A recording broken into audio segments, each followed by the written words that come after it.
కేంద్ర ఎన్నికల సంఘం ప్రధాన కమిషనర్ జ్ఞానేష్ కుమార్ నేతృత్వంలో ఈరోజు ఢిల్లీలోని భారత్ మండపంలో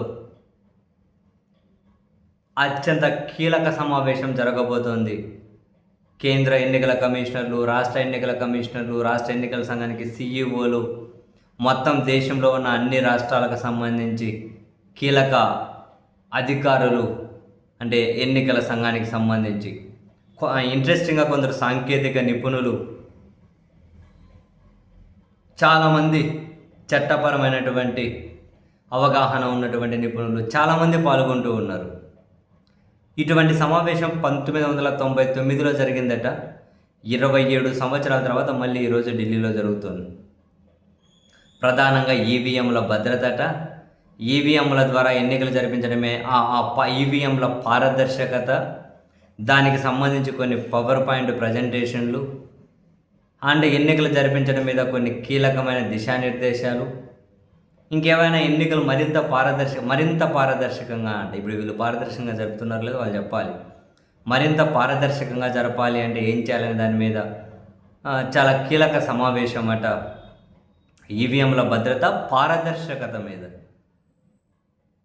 సో మరి ఏం నిర్ణయాలు తీసుకుంటారు అన్నది ప్రస్తుతానికి తెలియదు. సమావేశం జరుగుతుంది కానీ మరి ఈ సమావేశం కనీసం జరగడము, నిర్ణయాలు తీసుకోవడం తర్వాత ఎటు ఈవీఎంల భద్రత, పారదర్శకత అంటూ ఉన్నారు కదా.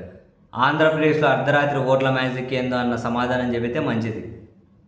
రాత్రి 11:45 దాటిన తర్వాత 17.5 లక్షల మంది ఓట్లెట్లు వేశారు. రాత్రి 8 దాటిన తర్వాత 51.5 లక్షల మంది ఓట్లెట్లు వేశారు.